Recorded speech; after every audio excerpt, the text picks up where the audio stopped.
Hello and अस्सलाम वालेकुम। कैसे हो आप सब? आई होप आप सब ठीक होंगे। Welcome to my YouTube channel. Friends, आज मैं आपके साथ इस painful love tale of broken hearts का नेक्स्ट पार्ट शेयर करूँगी।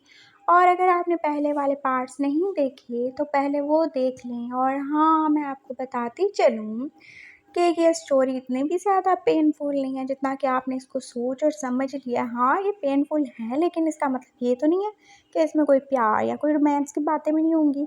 ऐसा बिल्कुल भी नहीं है। तो ये तो होगी एक बात, और दूसरी बात मैं आपको बताती चलूँ कि माय लव इज़ डॉन के ऊपर अभी थोड़ा काम चल रहा है, तो शायद मैं उससे पहले लिटिल एरोगेंट को शेयर कर दूँ। तो आई होप आप लोग माइंड नहीं करोगे, और वो भी एक बहुत अच्छी स्टोरी होने वाली है। तो अगर वो पहले मैंने कंप्लीट कर लिया तो मैं पहले वो शेयर कर दूँगी, नहीं तो फिर लिटिल एरोगेंट क्रेज़ी वाइफ के बाद आपको सुनने को मिलेगा। और तीसरी बात ये कि आप सबका बहुत ज़्यादा थैंक्स, जो आप लोगों ने कल मुझे इतना ज़्यादा सपोर्ट किया, और आप सबकी सपोर्ट के लिए बहुत बहुत शुक्रिया। लव यू ऑल, आप सब बहुत अच्छे हो। तो चलिए अपनी स्टोरी की तरफ चलते हैं। वैसे भी मैंने बहुत ज़्यादा टाइम वेस्ट कर दिया। तो अब हमारे विंग, वुशियान और वांगजी की लाइफ जैसे नॉर्मल डगर पे ही चल रही थी। और वैन चाओ ने भी जाके अब विंग को आज़ाद ही कर दिया था, यानी कि वो उससे ज़्यादा टॉर्चर नहीं करता था, और ना ही उससे ज़्यादा फिज़िकली या मेंटली कोई भी वो टेंशन देता था। और ऐसा क्यों था, ये तो विंग को भी समझ नहीं आ रहा था। क्या है उसका बिहेवियर इतना ज़्यादा चेंज क्यों हो गया था उसकी तरफ। हाँ, उसने विंग को बताया था कि मुशियान के लिए उसे कोई मिल गया है जो कि उसका ख्याल रखेगा, और वो बहुत अच्छा है। और विंग तो जैसे एकदम से सरप्राइज ही हो गया था। क्या कह रहे हो तुम? कौन मिल गया है? अरे मैं तुम्हें बता रहा हूँ ना, मुझे कोई मिल गया वुशियान के लिए। वो बहुत अच्छा है, और वो बहुत ज़्यादा केयरिंग है। तुम्हें पता है जब वुशियान बीमार था उसने उसकी कितनी ज़्यादा केयर की, और वो बहुत अच्छा इंसान है। मैंने तो सोच लिया है कि हमारे वुशियान के लिए उससे अच्छा कोई हो ही नहीं सकता। लेकिन वो जियान तो बहुत छोटा है ना अभी। तुम कैसे उसकी शादी के बारे में सोच रहे हो? अरे तो क्या हुआ, छोटा है तो कभी बड़ा भी तो हो जाएगा ना। और देखो, एक इंसान को कौन चाहिए जो उसका एहसास करे, उसका ख्याल रखे, जैसे मैं तुम्हें इतना ज़्यादा प्यार करता हूँ। और विंग अब चुप ही हो गया था। हाँ, तो मैं ये कह रहा था कि हमारे होशियार को ऐसा ही इंसान मिलना चाहिए, जैसे कि मैं तुम्हें इतना ज़्यादा प्यार करता हूँ।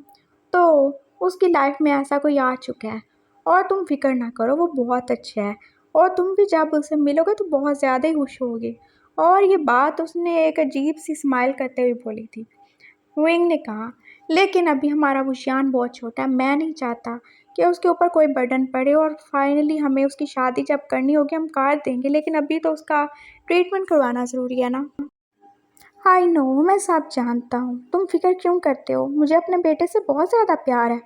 और तुम देखना, आज नहीं तो कल मैं बहुत जल्दी उसके लिए हार्ट अरेंज कर लूँगा, और मैं कोशिश कर रहा हूँ। और तुम परेशान मत हो, मैं अपने वुशियान को कुछ भी नहीं होने दूँगा। और अब विंग चुप हो गया।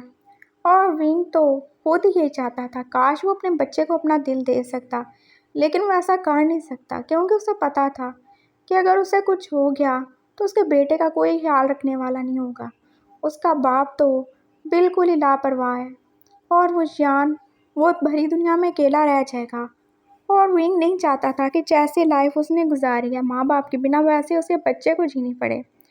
बस बेचारा इसी बात से मजबूर था, वरना वो तो कब का अपना दिल ही अपने बच्चे को दे चुका होता। कोई नहीं था ना उसके अलावा जो उसका ख्याल रखता या उससे प्यार करता।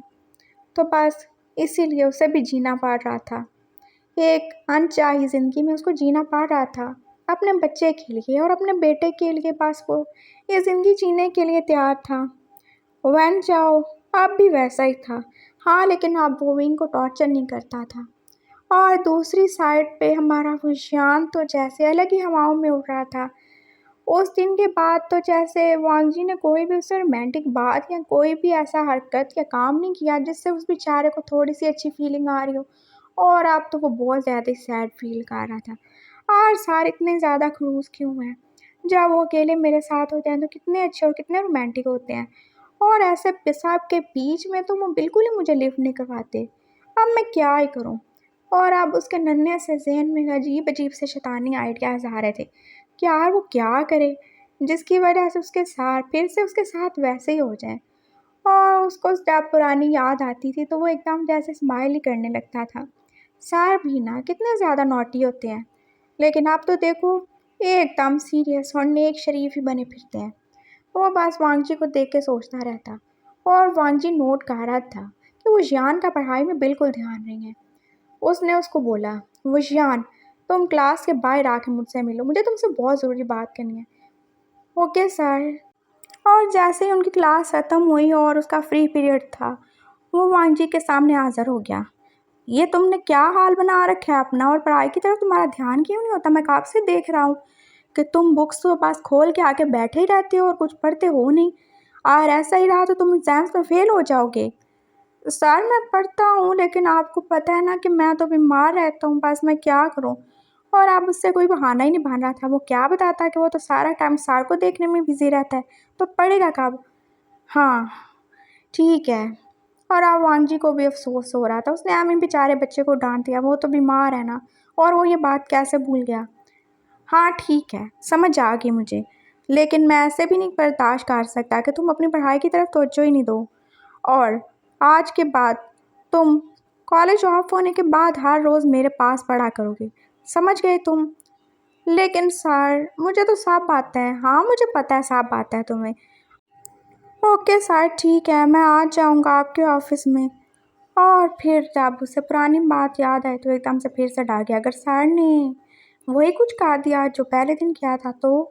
लेकिन अब तो कोई मसला नहीं है, उसे पता है ना सर तो उसे प्यार करते हैं। अब वो ऐसा नहीं करेंगे, उन्होंने तो प्रॉमिस किया था ना।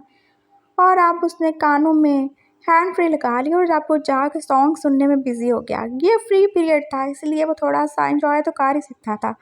और अब वांगजी का दिल चाह के वो तो इसके सर में कोई चीज़ ही मार दे। कितना लापरवाह लड़का है ये।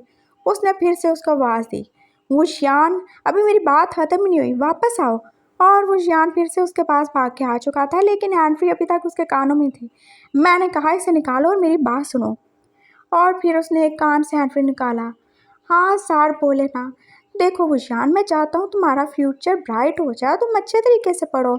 और फिर से मैं तुम्हें कह रहा हूँ कि तुमने क्या करना है, तुमने कॉलेज होने के बाद अच्छे से तैयार होकर पढ़ाई के लिए आना है। मैं चाहता हूँ कि तुम्हें बेस्ट एजुकेशन मिले, समझ रहे हो ना तुम? और एक कान में हैंड फ्री होने की वजह से हुशियान तो कुछ और ही समझ चुका था, और जो वो समझा था वो तो पता नहीं वांगजी को भी समझ आई थी या नहीं समझ आई थी। हाँ हाँ ठीक है सर, मैं बिल्कुल रेडी हूँ, मैं आ जाऊँगा, वो कह के चला गया। और अब तो जैसे उसका फेस एकदम से रेडी हो गया। क्या कहा सर ने कि मैं तैयार हो गया हूँ और वो मुझे सेक्स एजुकेशन देंगे? ओह नो सर, कितने ज़्यादा पावर्ड है। मैं तो उनको कितना ज़्यादा ही शरीफ समझता था।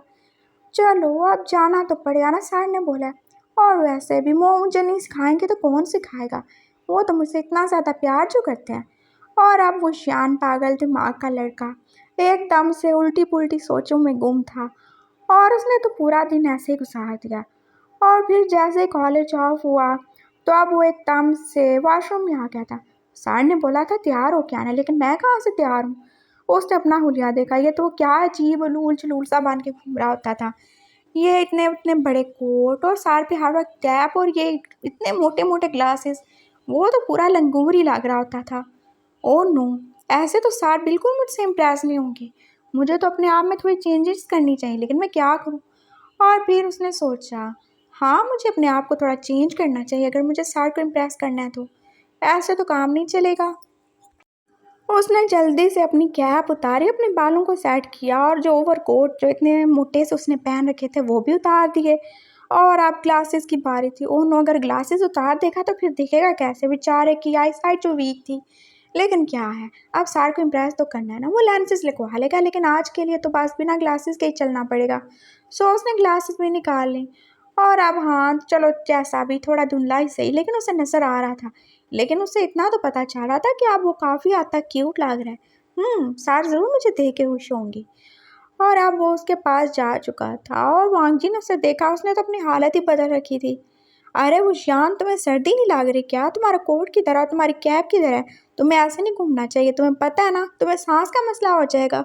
नहीं सर, मैं बिल्कुल ठीक हूँ, मैं बिल्कुल अच्छा हूँ। और वो अब चलते चलते आ रहा था, लेकिन क्योंकि उसे धुंधला धुंधला ही नज़र आ रहा था, इसलिए वो आते हुए चेयर से टकरा के टेबल पे गिर पड़ा। अरे अरे, क्या हुआ? तुम ठीक तो हो ना? वांगजी ने एकदम से आगे बढ़ के उठाया।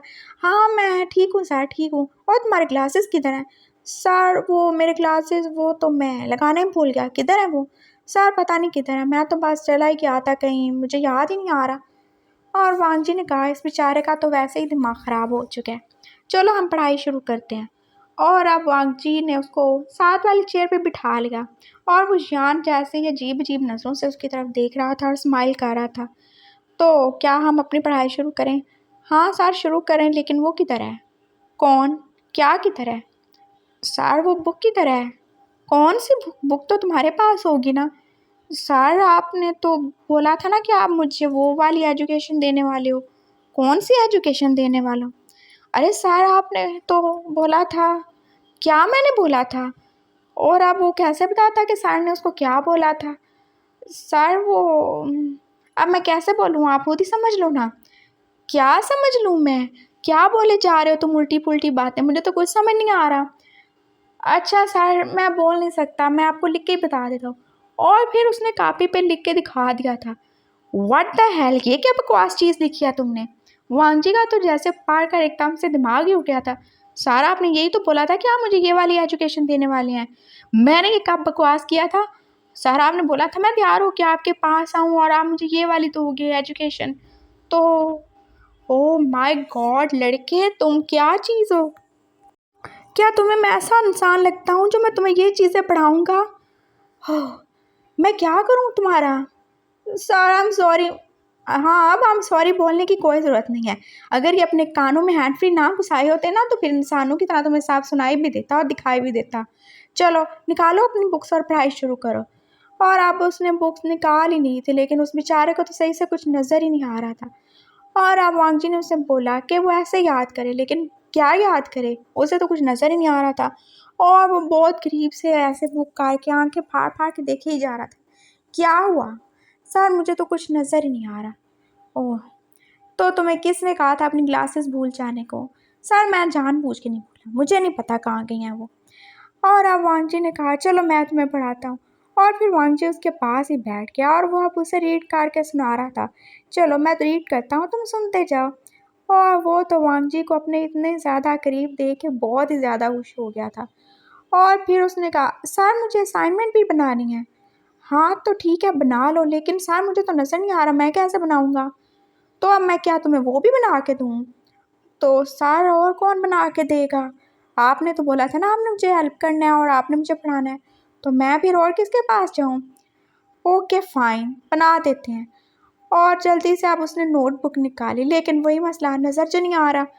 और अब उल्टी पुल्टी चीज़ें लिखी जा रहा था, पता नहीं क्या कुछ उसने लिख दिया था। वांगजी ने फिर से देखा, वो तो गलत ही लिख रहा था। अच्छा चलो मैं खुद ही लिखवा देता हूँ। और अब वांगजी ने उसका हाथ पकड़ लिया, लेकिन उसको लिखवाने में काफ़ी ज़्यादा मुश्किल हो रही थी। अब वो कैसे लिखवाए उसे? सर मैं नहीं लिख पा रहा, मैं क्या करूँ? तो मैं अब क्या करूँ, मैं कैसे लिखवाऊँ? और फिर वो जियान एकदम से उठ के जैसे वांगजी की गोद में बैठ गया। सर ऐसे लिखवाए ना, देखे टीचर तो बच्चों को ऐसे ही पढ़ाते हैं ना। और वांगजी ने कहा ये लड़का भी कुछ ज़्यादा ही पागल है, कितना ज़्यादा मासूम है ये। और अब वांगजी उसको अपनी गोद में बिठाए, उसके शोल्डर पर अपनी रैक रखे उससे आराम से लिखवाए जा रहा था। और वो जियान का पढ़ाई में कहाँ ध्यान था, उसका तो सारा ध्यान इधर ही था। वांगजी उसके इतना ज़्यादा करीब था, और वो कैसे और कितने अच्छे तरीके से उसको पढ़ाया जा रहा था। और जियान का दिल तो जैसे हवाओं में उड़ रहा था कहीं पे।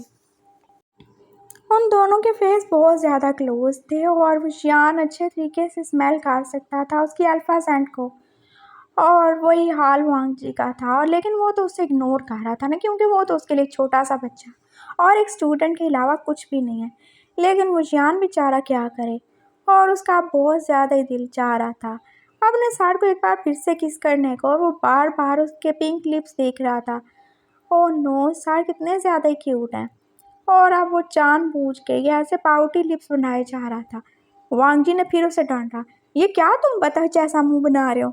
सर वो मैं तो कुछ भी नहीं कर रहा, मुँह पास मुझे आदत है, ऐसे ही करता रहता हूँ मैं। हाँ लेकिन ये कोई अच्छी आदत नहीं है, चलो इंसानों की तरह बैठो और लिखो। और अब वांगजी उसे लिखवाए जा रहा था, लेकिन उसके तो वही काम थे। वो बार बार उसकी तरफ देख के पाउटी लिप्स बना रहा था, जैसे वो ख्यालों में उसे किसी कर रहा हो। और फिर अचानक जैसे ही उसने अपने फेस को टर्न किया, तो वही हो गया जो वो करना चाहता था। उसके लिप्स अचानक से वांगजी के लिप्स से टच हो गया और अब वांगजी एकदम स्टन रह गया। ये क्या हरकत कर रहे हो तुम? सर, मैंने तो बोला मुझे आदत है, मैंने जानबूझ के कुछ भी नहीं किया। आपको क्या मैं ऐसा लड़का लगता हूँ? मैं तो इतना ज़्यादा मासूम हूँ। ओह, अच्छा, मैंने तुम्हें कुछ नहीं बोला, लेकिन मैं तुम्हें इसीलिए मना कर रहा था ना।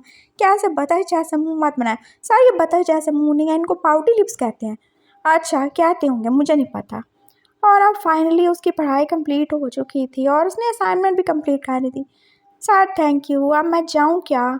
हाँ हाँ, ठीक है, जाओ और आराम से जाके अब तुम सो जाना। और हाँ, मेडिसिन भी ध्यान से लेना। अगर मुझे पता चला कि तुम अपना ख्याल नहीं रख ली तो मैं बहुत ज़्यादा ही गुस्सा आऊँगा, समझे तुम? ओके, ठीक है, मैं चला जाता हूँ। और अब वो जैसे उठने लगा, उसे फिर कुछ नज़र नहीं आया और वो एकदम से ठोकर खा के फिर से वांजी की गोद में गिर पड़ा। आउच! क्या हुआ तुम्हें? फिर तुम गिर गए?